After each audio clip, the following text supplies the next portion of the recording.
All right, everybody, welcome back to the Sports with Skiz show. We're on episode 8 right now. We're going to go over our recap from week 3 of college football.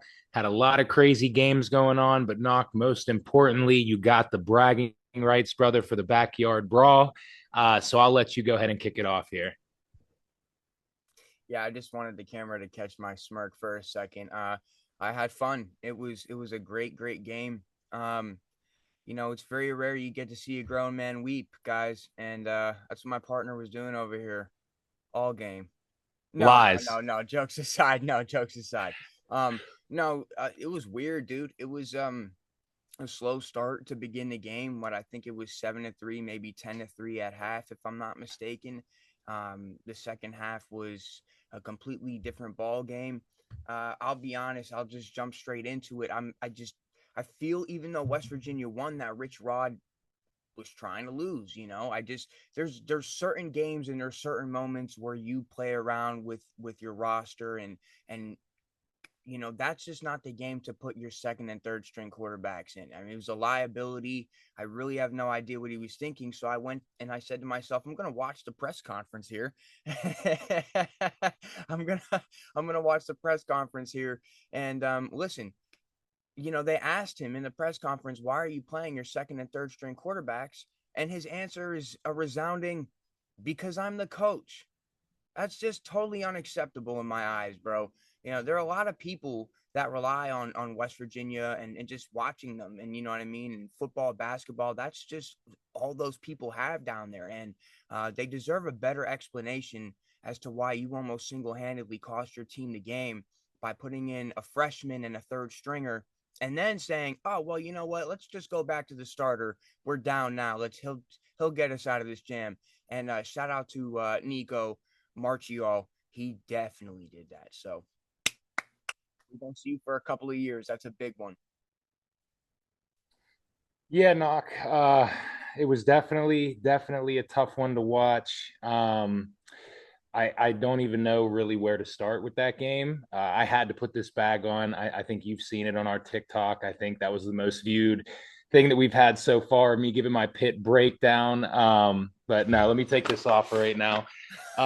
It was good fun. It was good banter. I was laughing at a lot of those comments, which it was all fun and games. They don't really know that I'm very good friends with the most insufferable West Virginia fan and Ryan, my boy Ryan. I don't know if you had the pleasure of meeting him, but had some good laughs at some of the comments. There was one idiot there that was kind of coming at you for what you said with Rich Rod, but then he kind of dialed it back a little bit. But yeah, man, congrats to West Virginia. I think I've said it enough. I've definitely grown as a sports fan. I think younger Mike would have been very pissed off about this, but I really think, as well as West Virginia played, I think Pitt kind of beat themselves. Eli Holstein just was under pressure constantly, and that's a shout out to West Virginia's defensive line getting after him. I looked and saw JJ Kitchens, who does a lot of stuff for Pitt. He actually said that Pitt's offensive line, their highest graded lineman, I think was like a 66, which 60 is like just average, and there were multiple below that. And even when Eli had time, I mean, he had real happy feet. He just looked inconsistent. Even when he had, time to run out of the pocket, he looked like he was almost kind of shot putting the ball. He had that terrible pass at the goal line that was a pick. The defense looked like Swiss cheese.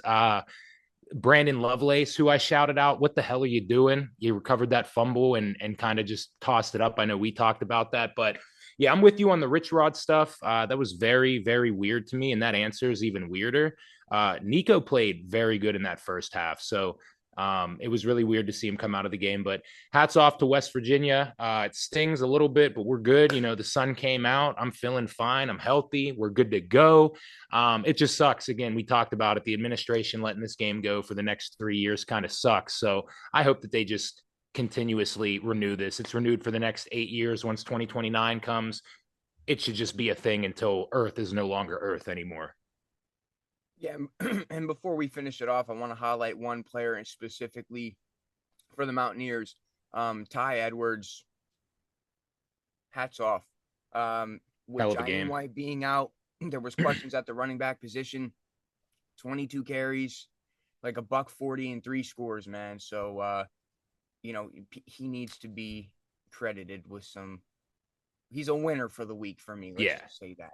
for sure, for sure. And I had to mention too, um, I believe 2 false starts in that overtime when West Virginia scored with that offensive lineman in the back. I don't think it would have did anything. I think they had the momentum, but goes without saying. If you haven't seen that, go back and look. He moved pretty early. I think, again, we talked about refereeing all the time. I think it's at an all-time low across the board in football right now. But all right, that's all for the Backyard Brawl. We're going to have Jim Hammond on later this week. He's a Pitt beat writer for, I think, the 247 Pitt Sports page. So he'll give us some more insight. He was at the game, got to cover it. So we'll move on from that. Knock another game that we got to watch together and was just pretty sickening.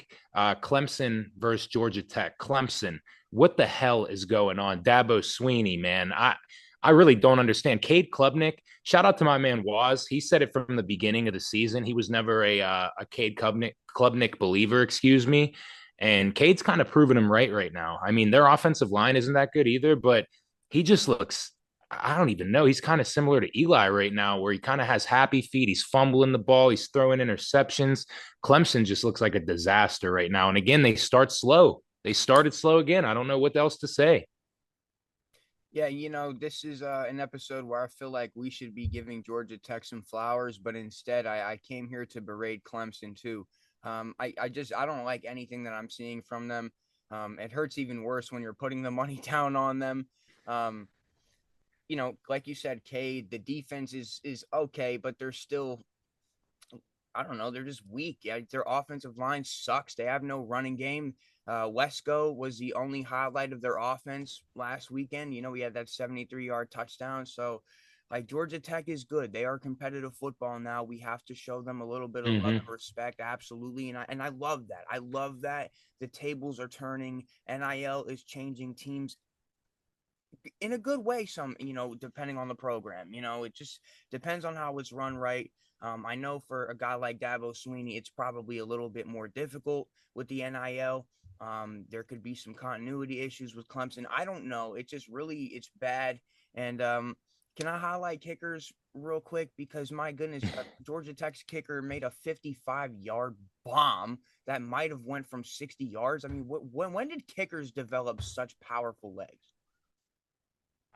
I don't know. It's the norm. I think like 50 is the new 40 and 60 is the new 50. It's crazy. They marched him out onto the field. If anybody didn't see it, with what 20 seconds left, they kind of did the fire drill move where they didn't have any timeouts left, but they still ran a play. And hats off to him for just having the balls to kick that. I mean, and make it too. So shout out to Georgia Tech for sure. Haynes King, I would want that guy on my football team, 5, 6, 7 days a week, twice on Sundays, however that saying goes. He's a beast. I love watching him play. He led the way in passing and in rushing for Georgia Tech. So we'll move from one great kicker knock over to one that wasn't so pretty in the Tennessee games. So Tennessee loses a heartbreaker at home against Georgia. They came out, lit the world on fire. Joey Aguilar, even in a loss, still looked good. But you gotta. It's always hard to trust college kickers and Max Gilbert, man. I know that you had a tough probably weekend after that, missing that game winning field goal, but shout out to Tennessee. I think they played really well. I think they deserved that game a lot more than Georgia did. Georgia played lights out too. Another guy I have to highlight from Tennessee just was a dog on the field. It felt like he was all over the place, but Arian Carter, linebacker number 7, had 14 tackles on the day. So he was all over the field. But I'd be remiss to also not shout out CJ Allen and Kyron Jones from Georgia, from I almost said Georgia Tech, but from Georgia too. Both had over 10 tackles, a couple pass deflections as well too. They look good, and Gunnar Stockton, he's kind of answering the bell there. That game tying drive he had in the fourth quarter was really really nice. I forget who he threw the touchdown pass to. Was it Landon Humphreys? I think for them. A great catch, great ball. It was another great game. Knock. I don't know what you have on it. Oh yeah, dude. Well, as somebody who had my money on it and told you to put your money on it, I'm a little upset. But with that being said, I mean, Tennessee, like you said, they came out really hot. Chris Brazil, this is just fantastic. 6 catches, 177 yards, 3 touchdowns versus a very good Georgia defense. Tennessee's defense, It's just bad. You could see where their loss was at the cornerback spot. Hmm. Zachariah Branch was kind of eating versus them. And Georgia did something. I mean, they reverted to the running game and they were powerful with it. I mean, it was just kind of a ground and pound. And the fact that Gunnar Stockton is just as mobile as these guys in the backfield, I mean, it made it such a problem for the Vols. Um, they fell behind, like you said. They found a way to tie the game up, and then their kicker missed a field goal. And then in overtime, same thing. Kicker kicks a field goal. They only get their three. And Georgia, from the first play, they go 21 yards and just run the ball, just down your throat, downhill, just ground and pound. I'm gonna beat you today. So, and that's what they did. And it was a great, great game. It really was entertaining. I feel bad for Tennessee. I wanted them to win that. They deserve that. Yeah, from start to finish, it was good. The good thing about Tennessee is they'll have a bounce back game this weekend. They play UAB, so they should kick the shit out of them. And then I don't really see too much of a test for them until Bama. They got to travel to Tuscaloosa. That's in about 3 or 4 weeks, I think. There's a slightly maybe one that could be a little scary with Mississippi State and Arkansas before that, but I think Tennessee will get back on track and get it going. Another game from the early-ish slates, I guess. Arch Manning, man, what is going on with him? He played against UTEP and still looked bad. It's like, is his shoulder hurt? You're seeing these videos come out where he's throwing the ball and he's grimacing. And the weird thing about this was, even though they were playing UTEP, there was another guy on UTEP's side, quarterback, who was a former 5-star in Arch's, I believe, in Arch's class as well too, with Malachi Nelson, who actually outpassed him for 209 yards. But I know we didn't watch too much of this. Kind of just checked out, the games whenever they were doing the game breaks and going into it. But Texas only beating UTEP 27-10 was kind of shocking. Arch just doesn't really look that good right now. I think it's a lot of the hype is kind of getting to him before the season.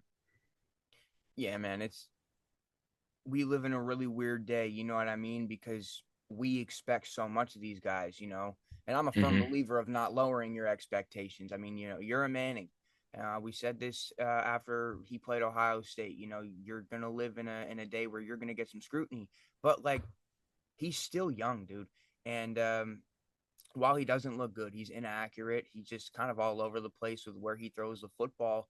He's never really started. You know what I mean? He had a couple of starts last year while Quinn Ewers was out, and I thought he played really well. So he's actually declining to me. I'm a little confused as Mm-hmm. to why he should have more repetitions.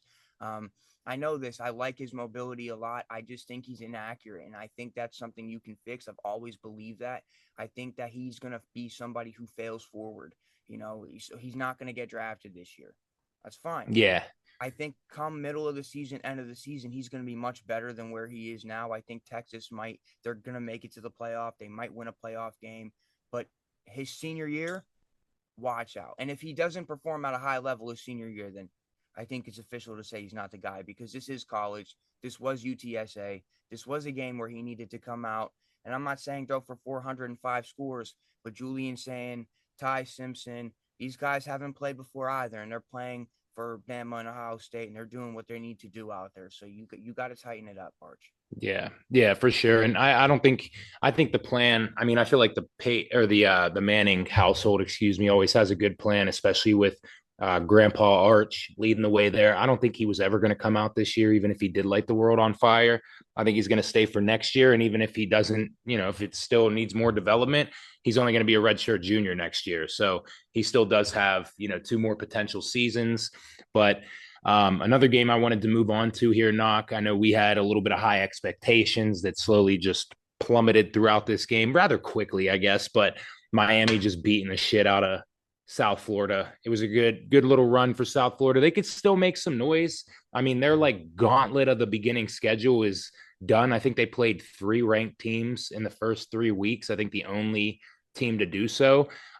Carson Beck looked real good, threw for 340 yards, I believe. Did have 2 interceptions, but they still won that game very easily. And then Mark Fletcher Jr. as well too led the way with I think 120 some odd yards and 2 touchdowns. But Miami looks really good. Their defense is just playing at a very high level right now. So I think that they're going to make some noise in the ACC, just like everybody was saying. Yeah, you and I were riding the wagon there with the South Florida Bulls, and you know what? I'm kind of glad they did lose and they lost early. That team should have nothing but high expectations of themselves moving on and into the end of the season. They should be absolutely riding their high horse. They needed that loss. It'll teach them a little something, but I'm gonna show you who they play for the duration of the season. Okay, Mm-hmm. South Carolina State, Charlotte, North Texas, Mm. who apparently is a powerhouse now. Yeah, don't even Okay. get me We'll started with talk that. about that in a moment. Florida Atlantic, Memphis, Texas San Antonio, Navy, UAB, Rice. It's Conference, pretty. I don't know how many games in conference they have. A couple there. I don't know in total, but I do know this. After the schedule that they played, these guys need to come out and act like they know how to play with the big boys. They should run the table. Yeah, yeah, for sure. South Carolina State's their only non-conference game left, so the rest after that are going to be all in conference. So that should be about 7 or 8 It's games, I difficult to think. do. I don't care how good you may or may Yeah. not be. Oh, for sure. Especially, I mean, North Texas is, I guess, a fucking powerhouse this year. So that should be a pretty good game. But I don't know. It's going to be interesting to see what Alex Golsh does at the end of the year with Virginia Tech and UCLA firing their coaches. I don't think he'll be a candidate for UCLA, but I think Virginia Tech is going to try to have their hands all over him. So it'll be interesting to see. But yeah, North Texas made me look stupid last week with just beating the ever loving hell out of Washington State. Washington State, how did you have such a fall from grace? I mean, you've never really been too relevant, I guess, in my lifetime at least. I think maybe the past, I don't know, 5, maybe 10 years, because Mike Leach came and kind of turned it around a little bit. But, they've had some winning ways. And I mean, you just got, what did they lose? It was like 59-3. And I told people to get them at 6 or something. Oh, yeah, that was disgusting as hell. I think at one time we looked and it was like 7-3 or 10-3. And then before you know it, I took a piss and came back and it was 50-3. So, I don't know if you really have anything from that game. It was kind of a dud. Yeah, dude. I'm 59-10 was the I'm final score. flipping up the edit from the video, and like you were just so happy. Like you were, the confidence in your face, your voice, I can see it in your heart. You were smiling that you were giving out an absolute gem with Oh, Washington State plus 6.5. golly. He said, yeah, give him 7.5 pockets. I think I deserve more abuse from people from Dude, that than my Pitt logic. People got to remember I'm a diehard Pitt fan. Obviously, I'm going to have my Pitt blinders on with some of these games, but this one was just I felt like such an asshole no, whenever I I gave mean that out. Washington State was the definition of horrible. 5 offensive turnovers. Weird stat for you. North Texas had 15 receivers catch a pass, Holy shit. 59 points put on the board, and not a single receiver went over 50 yards. That's That's crazy. what's so That's crazy. wild. So crazy. That's So, I mean, the Mean Green, hey, they're mean, all right. They're They mean. are. They are. They got some sick unis and a nice stadium. I knew I shouldn't have bet against them. I honestly have no clue why the hell I picked against them, but we'll move on from that. Late night special right here. The Texas A&M Aggies take down Notre Dame 41-40. Oh my God. What would they say? This is the first time since like 1989 Notre Dame's 0-2 to start the season. Something of that nature there. Somehow I think they're still ranked in the top 25. I get it. They lost 2 hard games, but come on, there's more deserving teams out there that should probably be in the back half. I get it. It's Notre Dame, but they have an uphill climb right now with not being in a conference. I guess at least they got their 2 losses out of the way. Now they got to kind of run the table, but I'd be remiss to go without saying, I mean, that bobbled snap from the backup quarterback, I think he was the Alabama transfer that they put in against USF 2 years ago for Jalen Milrow, and he just stunk it up. said, you know what, I'm packing my bags. I'm going to go get a better education and go to Notre Dame. Also, I'm going to cost them a game and drop a perfectly snapped ball. That sucks. Shout out my boy Mike Stem. I know he's heartbroken about that. And I have to say, I don't know if you guys got the end of the game when Texas A&M scored that game tying touchdown before they kicked the extra point to win. Back to the referees. How do you miss that holding call? Did you see it? The D tackle beat the center clean off the line of scrimmage. And as the D tackle is sliding by to the left side of the center just leans over to the right and just full on tackles him, grabs his leg like you would have thought he was a ball carrier.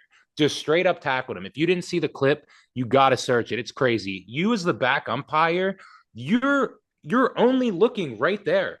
That's right in the middle of the play. Marcel Reed did not scramble out to the left yet to throw that touchdown pass. How you missed that call is beyond me. So if I'm a Notre Dame fan right now, I'm calling up the NCAA headquarters. I'm getting that ref suspended. I just don't understand how. And the crazy thing about it is there's going to be no repercussions for that official. He's going to be right back out there this week, probably reffing another big game. So I get animated with that stuff. Again, I'm a former offensive lineman. I try to validate, against all holdings and stuff, but my God in heaven, how you miss that call is crazy. Yeah, I ended up missing the second half of that game, but I did see the final touchdown, and I must have had my eyes at the same place the referee did on the ball, or whoever it may have been on. I didn't see the play, so I'll have to go back and reanalyze that for sure. Yeah, Notre Dame, bro. I mean, I said coming into the season that Florida had a really, really tough schedule, one of the hardest that I've seen. But I mean, if you really look at Notre Dame's schedule, it's going to be difficult for them to run the table. While they are super talented, this is going to put a lot of hair on Marcus Freeman's chest. I mean, he's got Purdue, okay. He's got Arkansas, Boise, NC State, USC, Boston College, Navy, Pitt, Syracuse. Winnable games, but those are not easy programs. I mean, walking into some of those places is not going to be a cakewalk. You know what I mean? So yep. Notre Dame played fantastic the other night. I mean, they've played great, honest, not great, but they played really well versus Miami versus A&M. Yeah. And that's tough for Notre Dame. I mean, I don't know if you can necessarily take them out of the rankings, but you're right. And I think the committee right now is drunk. I think they're oh my God, are they? Yeah, actively doing things that I can't say on camera. But no, sir, it's bad. What the committee's doing. Yeah. Bad, so it's real quick though. Go ahead. Bro, I want to talk about the SEC while we have a little bit of time left. Because the SEC's back. The SEC is back. I don't know if it ever left. But the SEC is back. I mean, LSU, Florida. LSU dogs. In Florida. DJ Lagway, bro, figure it. Bro, what are we doing? 5 interceptions is crazy, ridiculous. And LSU and they're bad. 20 points is crazy. Yeah, bro. It's not like he's throwing a pass in one-on-one coverage and the defensive back's making a great play. I watched this dude. I thought, for a moment in time, I really did think wow, bro, maybe I could play quarterback somewhere because maybe it's a lot easier than I think, bro. That is really bad, dude. Yeah. Speaking of quarterbacks, Lenore Sellers, do we have an update on him? Do you know anything about what's going on with him? Or I am not sure. Let me go ahead and try to look that up again. Forgive me as well too. It wasn't the center for Texas A&M. It was their left guard. But either way, just disgusting that they got away with that. Lenore Sellers. I don't see anything. I can't even spell his name right. He was hurt, right? I mean, he got a conky, I think. Okay. Head injury. Okay. I don't see anything just yet. Another egregious play from referees. I mean, this is just me, I guess, having an FU match with them, but I can't remember exactly what happened. I can't remember if this was before or if it was during the injury. Somehow something happened, all right, and they let the play go. And in the middle of the next play, when South Carolina is they threw the ball to Nick Harbor. He's about to take off for a touchdown. They blow it dead. Mm-hmm. after it already started Yep. and take that away from South Carolina. What are we doing? Yep. What are we doing? I don't cut this up with the officials from this weekend. I don't understand it. Like, if someone needs to be in charge of these guys, make me. Yeah. Make me. I have no problem taking game checks away from people or a little bit of money. Like, I just don't get how they aren't held accountable. It is annoying. It is crazy. They don't have to answer in the press conferences. They don't get fined. They don't get suspended. There was an ACC ref that just quit last week, if you saw that, because they buzzed him in to replay a play that shouldn't have been, and it changed the whole outcome of the Syracuse UConn game, and he quit. He stepped away from the game. I'm sorry to go on a tangent. I know we're talking about the SEC. Speak your truth, fam. And shout out to Vandy. Vandy played a hell of a game. They are back. So shout out to Diego. He's just a freaking baller, man. You got to be happy if you're a Vandy fan. But come on, something's got to happen. I'm not one of those guys that believes in, fixing games and all this stuff. I think there's too much stuff that comes into it. It would be so hard to keep under wraps. But holy shit. Can we get some real officials? Like, as much as I hate officials, I would be honored if I could do something like that. You never know. Maybe I can in the future. We'll see. But holy shit, let's get it together. Like, this is division. Well, this isn't, no disrespect, this isn't NAIA. This isn't high school. This is Division I, SEC, ACC football. Come on. I'm tired of it. It's the SEC. They supposed to be SEC. Yeah, it's crazy, man. It's crazy. So I'm not even going to call it old man yells at cloud, because it's old man yells at dumb shit is what it is. No, go play intramurals, brother. Yeah, like, no, seriously, dude, you know what? Listen, if you're going to make a call like that, you can't set the ball down. Hold the ball. And you can't blow the play dead in the middle of a play. Yeah, I agree with you, man. And their coach had every right to be fired up. That's a punchable offense right there. Yes. That's I have a right to knock you out moment right there. Absolutely. Right. And you're right. No repercussions. I mean, zero. They're it's for years. It's not like this is just happening, man. This has been happening really poorly officiated games have been happening for way too long. The last 6 to 8 years, especially. I'm sure it was always bad when we were growing up and we were just too young and naive to maybe realize it, but they changed the outcome of the game. They are the sole it's not football anymore. No, it's crazy. And you can't even, like, I don't know. It's crazy where we're at right now. Like, the defense, I feel so bad for those guys. They can't even touch the damn quarterback anymore. I saw some egregious roughing the passers. I saw some egregious targetings to kick people out. Like, the game moves so fast, you can't call a targeting. Like, there's certain times where you could tell, okay, this guy launched himself at a player. But like that Weeks guy for LSU, the middle linebacker who got tossed, he wasn't voluntary. He didn't even launch himself at it. Like, to call that targeting and then to kick the kid out of the game. And if it happens in the second half, they got to miss the first half of the next game. I think it's just total bullshit. It's the worst call in sports. I get it. You're trying to protect people. You don't want CTE. Like, shit's going to happen. The game moves so fast. Like, no one is logically thinking in their mind, unless you're crazy, or I guess in some instances, some people can, but no one in their right man. I'm not looking and being like, let me take my head and bash it against this dude's head at full speed. No, it's let me try to wrap this guy up, or let me try to get my head across how I'm taught to tackle. Oh, and then the offensive guy ducks his head down, but still I'm the guy getting charged with the penalty. It's crazy to me, man. There's got to be some things that get looked at.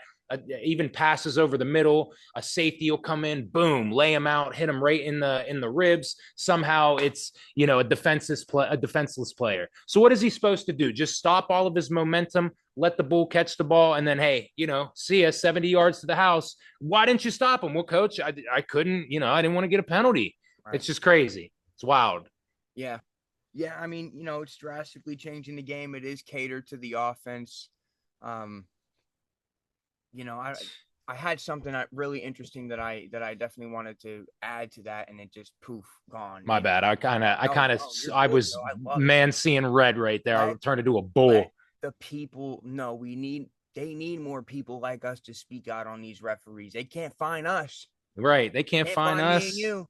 They can't copyright us. We Yeah, ain't we no, ain't using no clips. Shout out to the Chiefs, right. Shout out to the Chiefs. Yeah, no, man. Uh It is. It's really, really, really, really bad right now. And it won't come back to me. But you know what? Let's go back to the Vanderbilt game real quick. Do you do you think Diego Pavia is gonna let Theo Vaughn really date his mom, or what's good? I saw that I saw Diego quoted it on Twitter and said they don't know the rest of the story, and I guess Theo Vaughn is supposed to help him get a date with Tate Markel Martell, whoever that Canadian singer is or whatever. Okay. Tate Okay. something. My age is showing right It's now. a, I don't it's a if it scratch ain't my ball, I back. don't know shit about it. It's a scratch my back, scratch your back thing. I feel. Hey, I'd go on a date with Yeah. Diego's mom. And, hey. Yeah, no, it's that'll be interesting. But again, yeah, shout out Vandy. I'm sorry to kind of lead us on a little tangent with just No. flipping out, but I care about these things, and when it pisses me off, I'm gonna let it be known. And I saw a lot of bullshit going on this weekend across college football and even the NFL from officiating. So I had to make it be known. Another game, real quick, while we have some time here, Knox. Shout out to ODU, baby, just Mm. going up to Blacksburg and kicking the damn door down and saying, play Anderson, man, we don't give a shit, and just beating the hell out of it. Again, I said it on my winners and losers. I feel like we blinked and boom, ODU was up 31-0 in the third quarter. And because of that, Brent Pry, see you later, brother. Hit the road, Jack. He got fired. Terrible, terrible career there at Virginia Tech. I'm not going to sugarcoat it. Was never really a fan of him at Penn State. He's a good defensive coordinator. Didn't really care too much when Virginia Tech made that hire. So he's gone. It's going to be interesting to see what Virginia Tech does now. Shout out my guy Shane Baker. Again, he gets a lot of love on here, man. But that's someone who's from the 814 area where we're from, and it's cool to see ODU beat up on Big Brother in Virginia Tech. Yeah, dude, I have no idea what happened to the Hokies. They looked really good despite their losses early in this. So I didn't even watch the game. I'm just kind of expecting them to steamroll ODU, and it was the other way around.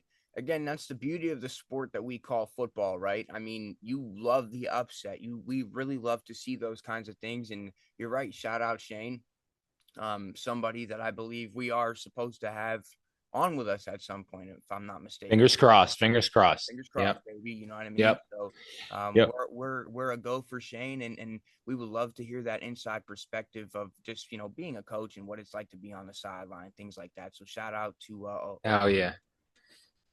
Hell yeah. Last game that I want to talk about, Knock. I don't know if you have anything else, but I got to shout my boy Trinidad Chambliss out again. I told you about him before this season started, whenever we were talking a little bit about Ferris State. But again, for those of you who don't know Trinidad Chambliss, he started for, I believe he started. I saw Simmons had a throw and went 1 of 1, but he was hurt all week. I'm just going to say Trinidad Chambliss started for them. He's a Division II transfer for Ferris State. He actually won a national championship there, put up some crazy, crazy numbers through the air and on the ground. So Ole Miss saw that and poached him. And boy, did he have a showing out party, man. I mean, when you got a backup quarterback that could throw for 353 yards, rush for over 60, account for 3 touchdowns, 2 on the ground, I believe, 1 through the air, and he beats Arkansas, who's in the SEC, so another SEC team in his first time, like getting actual playing time and starting. It's crazy, man. If you haven't checked out his highlights, go look at him from this weekend. You could just tell too the team was loving it, man. They just loved the confidence that he played with. You would have thought that he like started for them for the last 3 years, the way that he came out and played. So I don't even know the kid, but I'm super proud of him. When anytime you bet on yourself and you go from like a D3 or a D2 to a D1, then man, like you got my full support. And this dude, I'm a big fan of his. I'm gonna be a fan for a while too, and hopefully he continues to get his chance to play a little bit more. I think he is a senior. I don't know if he has any more eligibility, but I pray he does, because he's a gamer. Yeah, you definitely put me on to him. Not just him, but Cal's quarterback as well, Saga Patel. He was also really, really good. So I mean, Mm-hmm. both of them have really good arm talent. And your boy down in Ole Miss, 400 yards of total offense and 3 scores for the Rebels. So I mean, again, hats off. because that's not easy to do. I actually was expecting Arkansas to come in on the road and maybe upset them, just off of the strength of not knowing what we'd get from Chambliss, and I don't think I'll be doing that again. So, yeah, shout out you, Hell yeah, Trinidad, hell yeah! Finally, finally Trinidad get James something. Chambliss. Yeah, what a name too. Hell of a name. Got to be one of the best in college football. But yeah, I really don't have anything too much else. I guess we could just kick them while they're down. But UCLA, that's basically what they play like right now. They are terrible. I was telling Knock whenever he came over this weekend, I was a little bit upset that I forgot to put them in for my games to watch because I shit you not, even though I had a terrible weekend gambling, I was going to tell the people to ride with New Mexico just because of how good they looked playing against Michigan at the big house.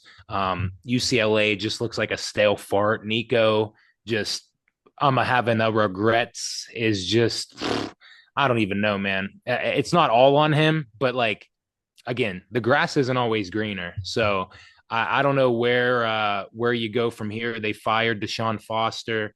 I was reading a lot of crazy things on Twitter, man. It seems like UCLA is in a shit spot. I first of all, I didn't know their stadium was like 40 minutes from campus. And then I heard that they're in like a ton of debt right now. I don't know if that's They from practice on a NIL. 60-yard field. Yeah, I saw that too. They practice on a 60-yard field, and it's just crazy. You would think a university that's in Los Angeles, California, would have the funding or some alumni. They sent a lot of guys to the league. I thought that they would get a lot of funding, but that just goes to show. I mean, there's too much shit to do in Los Angeles for you to have like a university that's going to have a lot of diehards. But yeah, I don't. It's going to be interesting to see. Knock. I don't know if you have anything else from that game. Yeah, they say greed is a bottomless pit. And Nico, I'm a greedy son of a bitch. That's exactly what you know what I mean. I'm not gonna be nice anymore. I'm not gonna be nice. I don't care how old you are. You and your dad try to scheme some bullshit up, and you know what? I'm glad that it's not working out. Sometimes you gotta just deal with the situation at hand. You signed a contract, you're getting paid a certain amount of money. All right, you're in college. Be blessed that you're getting paid to play football, dude. There's a chance that you may not go pro. You know what I'm saying? So, Deshaun Foster was the head coach there. I mean, I respect you trying, bro. It's not easy to be a coach. Just because you played running back does not mean you can coach an NFL team. You know what I'm saying? College team. So, huh? You said NFL team, college team. You know what I mean. Yeah, you're right. You're totally right. Yeah, but it doesn't mean you can coach just because you played, So UCLA, Yeah. they're in a bad way. Like you said, they're in financial debt. They practice on a 60-yard field. How the fuck do you do that? How do you do that to those kids? It's crazy. I will say this. We'll keep it out on the West Coast before we kind of break down what we have ahead of us for this week. Stanford, you finally won.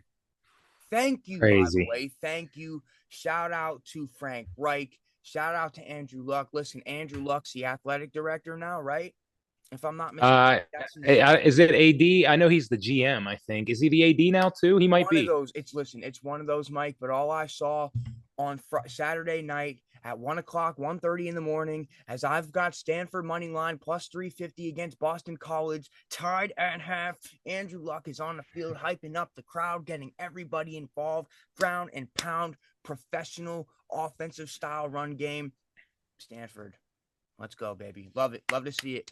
It's like watching the Colts in college. So cool. Yeah, shout out to Stanford.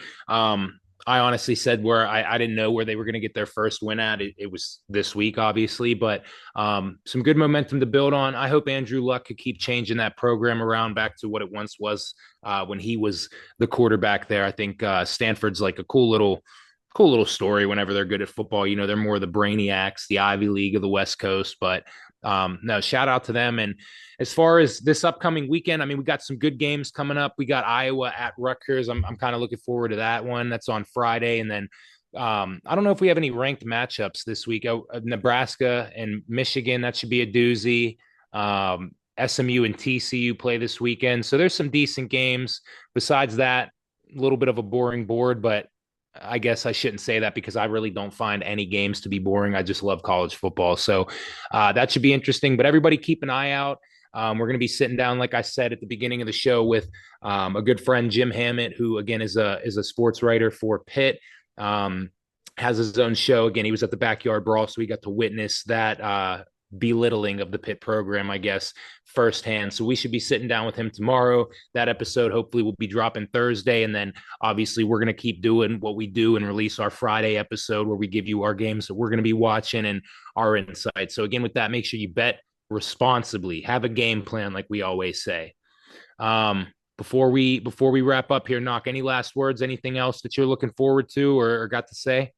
Yeah, I hope we can get Hammond on the show. I want to pick his brain a little bit about, being there, being a beat writer for Pitt. You know what I mean? So I'm very excited for that. I'm hoping that is something that falls through for us or doesn't. He's confirmed. Yeah, okay, he's confirmed. Beautiful. Yeah, tomorrow at 6. He's good to sit down. Yeah. Awesome. Yeah. So no, I just hope everybody, enjoyed last weekend. There is some decent games coming up this weekend, but we'll highlight them later on in the week, guys. So don't even worry about it. There's some good ones I like a lot. Yep, absolutely. Well, thank you guys again. Always a pleasure. For those of you who tune in and enjoy our show, again, keep letting us know what you guys want to hear. Interact with us. Flame me up. I don't really give a shit. I laugh a lot more now, so it's funny to see. But yeah, make sure you follow us on everything: TikTok, Twitter, Facebook, Instagram, @SportsWithSkiz. And we'll see you again here soon. So thank you guys.